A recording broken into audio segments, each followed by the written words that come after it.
O vídeo a seguir não tem a pretensão de passar-se por voz oficial da Santa Igreja Católica. Caso haja alguma falha ou incoerência aos ensinamentos da Santa Igreja, a exemplo de São Tomás de Aquino, digo: se, por ignorância, fiz o contrário, revogo tudo e submeto todos meus escritos ao julgamento da Santa Igreja Romana.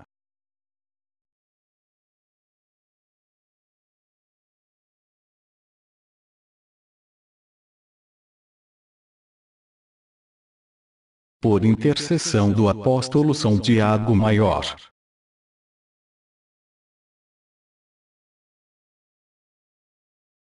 Dê-me, Senhor, agudeza para entender, capacidade para reter, método e faculdade para aprender, sutileza para interpretar, graça e abundância para falar. Dê-me, Senhor, acerto ao começar, direção ao progredir e perfeição para concluir. São Tomás de Aquino.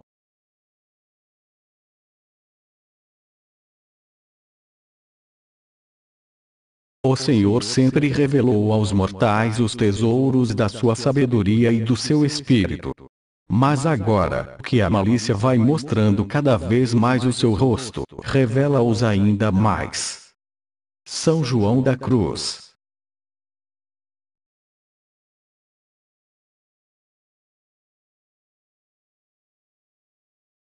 Ela estende seu vigor de uma extremidade do mundo à outra e governa todas as coisas com felicidade. Eu amei e procurei desde minha juventude. Esforcei-me por tê-la por esposa e me enamorei de seus encantos.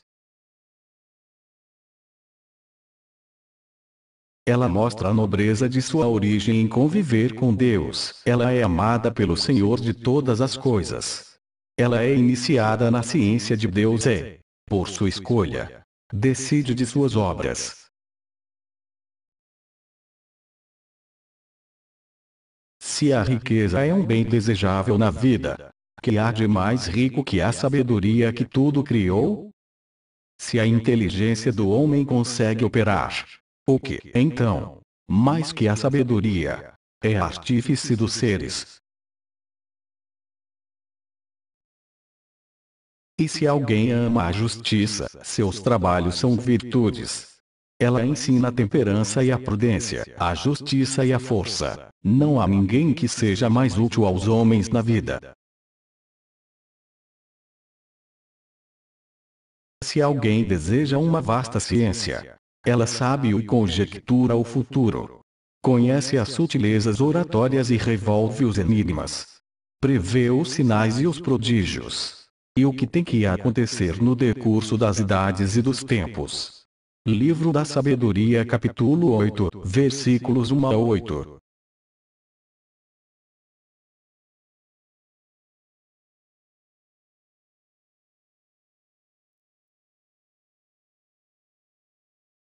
A Igreja não conhece apenas o depósito revelado. Ela também é esclarecida sobre o estado do mundo e sobre o movimento dos espíritos. Os mais lúcidos de seus filhos participarão desta sua miraculosa penetração. Eles saberão discernir a luz divina, os sentimentos profundos de sua época. Eles saberão diagnosticar os verdadeiros males e prescrever os verdadeiros remédios. Enquanto a massa parecerá atingida pela cegueira, enquanto até os melhores hesitarão ou tatearão. Eles, com instinto sobrenatural e infalível, irão direto ao alvo. O recuo dos séculos manifestará a justeza de sua visão. Cardeal Charles de Ornay.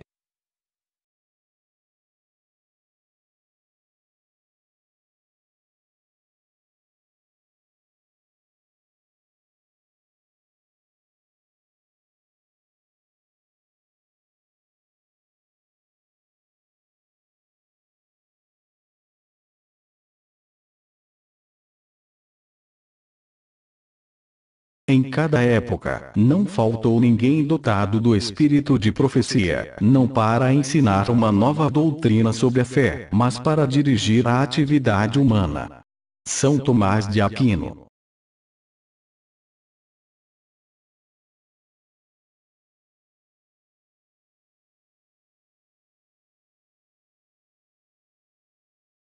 O sábio procura cuidadosamente a sabedoria de todos os antigos, e aplica-se ao estudo dos profetas.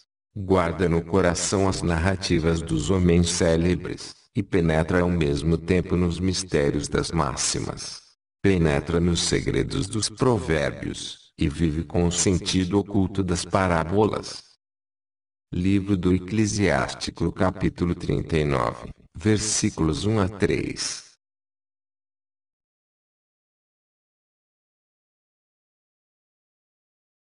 Que os olhos sejam abertos, que os prisioneiros e aqueles que estão na escuridão da prisão sejam libertos. Livro do profeta Isaías, capítulo 42, versículo 7. A coragem de permanecer firme na verdade é inevitavelmente exigida daqueles que o Senhor envia como cordeiros para o meio de lobos. Papa Emérito Bento XVI. Não existe pregação da verdade sem condenação explícita dos erros e heresias. São Pio X. Eu, porém, estou cheio de força do Espírito do Senhor, de justiça e de coragem, para denunciar a Jacó a sua maldade, e a Israel seu pecado. Livro do profeta Miqueias, capítulo 3, versículo 8. Já não nos defrontamos com adversários em pele de cordeiro, mas com inimigos, aberta e desavergonhadamente assumidos na nossa própria casa, os quais, tendo feito um pacto com os maiores inimigos da Igreja, isto é, maçons, liberais, protestantes, judeus, muçulmanos, etc., estão decididos a arrasar a fé.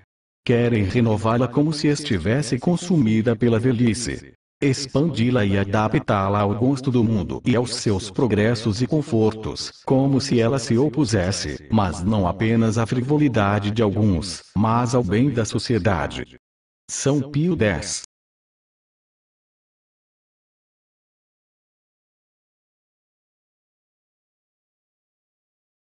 A maçonaria é o reino de Satanás. Papa Leão XIII.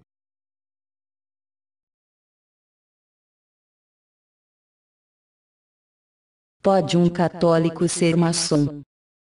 Dom João Evangelista Martins Terra, bispo auxiliar da Arquidiocese de Brasília, escreveu um livro que aborda justamente este assunto, Maçonaria e Igreja Católica, que é uma pesquisa histórica sobre a maçonaria, sua expansão e situação no mundo de hoje, especialmente no Brasil.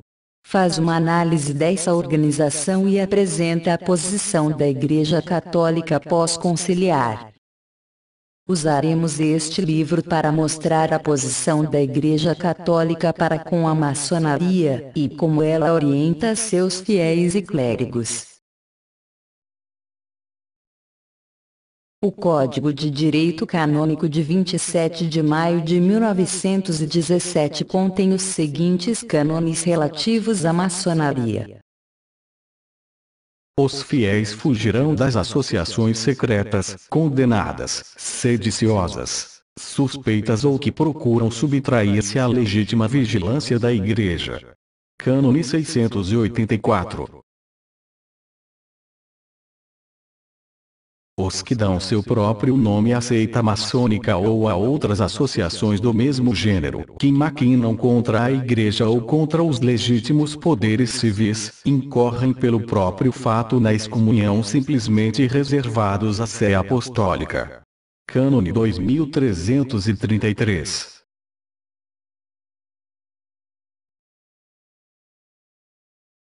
Os clérigos que cometeram o delito de que tratam os cânones 2334 e 2335 devem ser punidos, não somente com as penas estabelecidas nos cânones citados, mas também com a suspensão ou privação do mesmo benefício, ofício, dignidade, pensão ou encargo que possam ter na Igreja. Os religiosos, pois com a privação do ofício e da voz ativa e passiva e com outras penas de acordo com suas constituições. Os clérigos e os religiosos que dão nome à seita maçônica ou a outras associações semelhantes devem, além disso, ser denunciados à Sagrada Congregação do Santo Ofício. Cânone 2336. São pelo próprio fato proibidos.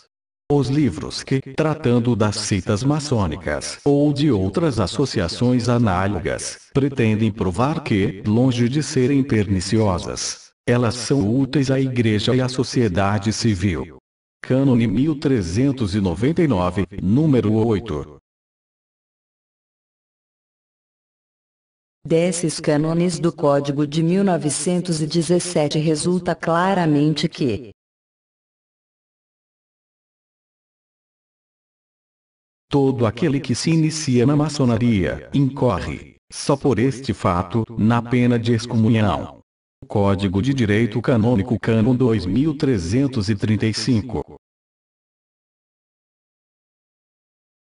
A partir de 1983, fora alterado no Código de Direito Canônico a palavra maçonaria por sociedades secretas.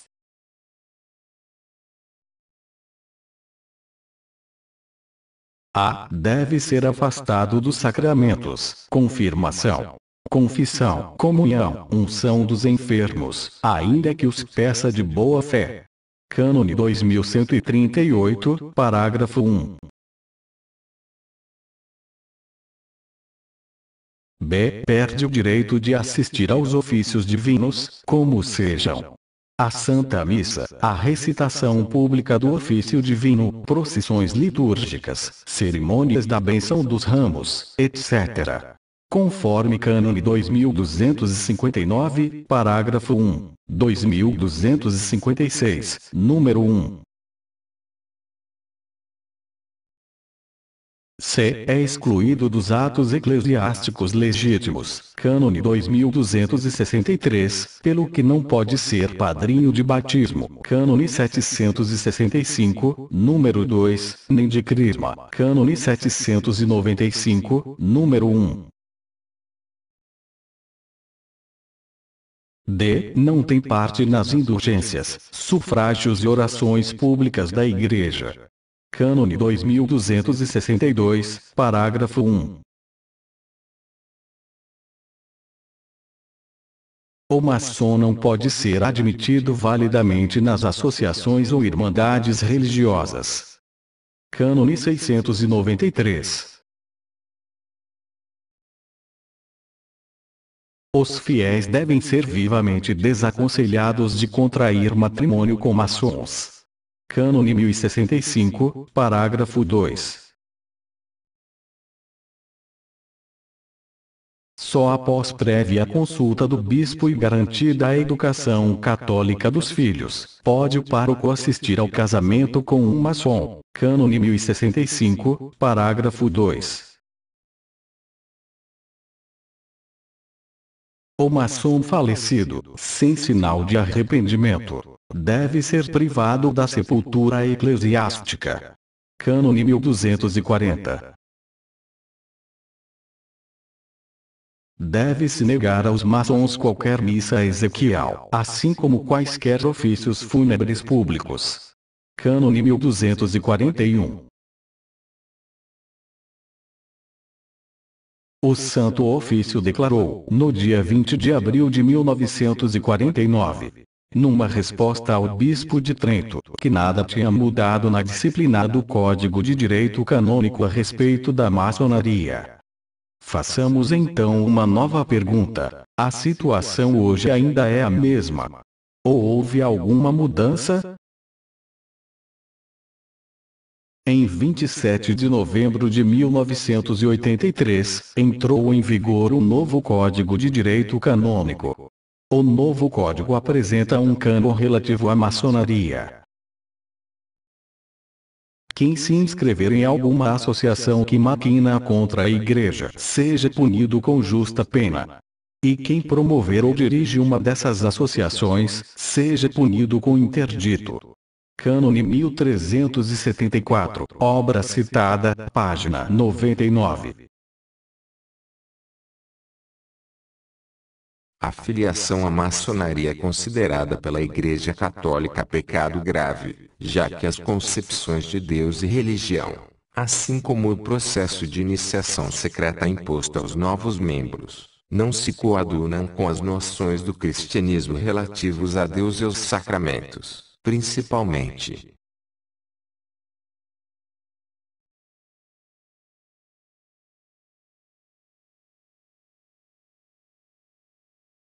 Tem se perguntado se mudou o parecer da Igreja a respeito da maçonaria pelo fato de que no novo Código de Direito Canônico, ela não vem expressamente mencionada como no código anterior. Esta sagrada congregação quer responder que tal circunstância é devida a um critério redacional, seguido também quanto às outras associações igualmente não mencionadas, uma vez que estão compreendidas em categorias mais amplas. Permanece, entretanto, imutável o parecer negativo da Igreja a respeito das associações maçônicas, pois os seus princípios foram sempre considerados inconciliáveis com a doutrina da Igreja, e por isso permanece proibida a inscrição nelas. Os fiéis que pertencem às associações maçônicas estão em estado de pecado grave, e não podem aproximar-se da Sagrada Comunhão.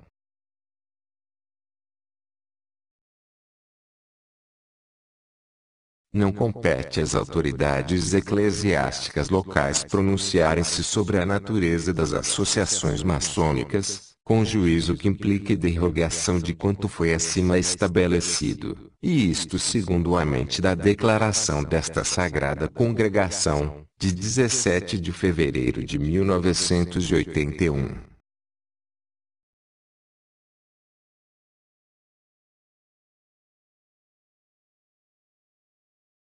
O Sumo Pontífice João Paulo II, durante a audiência concedida ao subscrito cardeal-prefeito, aprovou a presente declaração, decidida na reunião ordinária desta Sagrada Congregação, e ordenou a sua publicação. Roma, da sede da Sagrada Congregação para a Doutrina da Fé, 26 de novembro de 1983.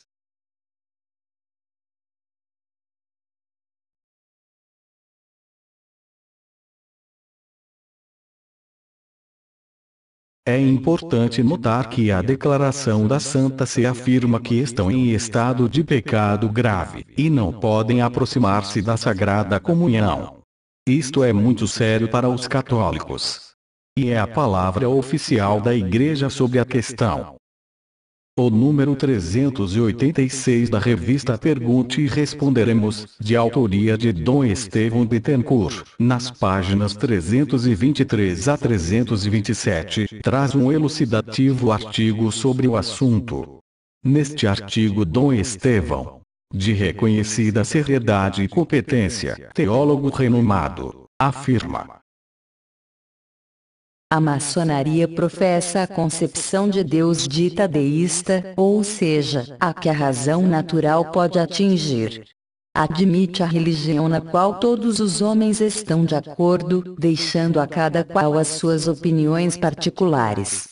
Esta noção de Deus e de religião é vaga e não condiz com o pensamento cristão, que reconhece Jesus Cristo e as grandes verdades por ele reveladas. Além disto, tanto a maçonaria regular como a irregular têm seu processo de iniciação secreta. Propõem o aperfeiçoamento ético do homem através da revelação de doutrinas reservadas a poucos e recebidas dos grandes iniciados do passado, entre os quais alguns maçons colocam o próprio Jesus Cristo. Celebram também ritos de índole secreta ou esotérica, que vão sendo manifestados e aplicados aos membros novatos à medida que progridem nos graus de iniciação. Ora, um tal processo de formação contrasta com o que o cristianismo professa. Este não conhece verdades nem ritos reservados a poucos. Nada tem de oculto ou esotérico.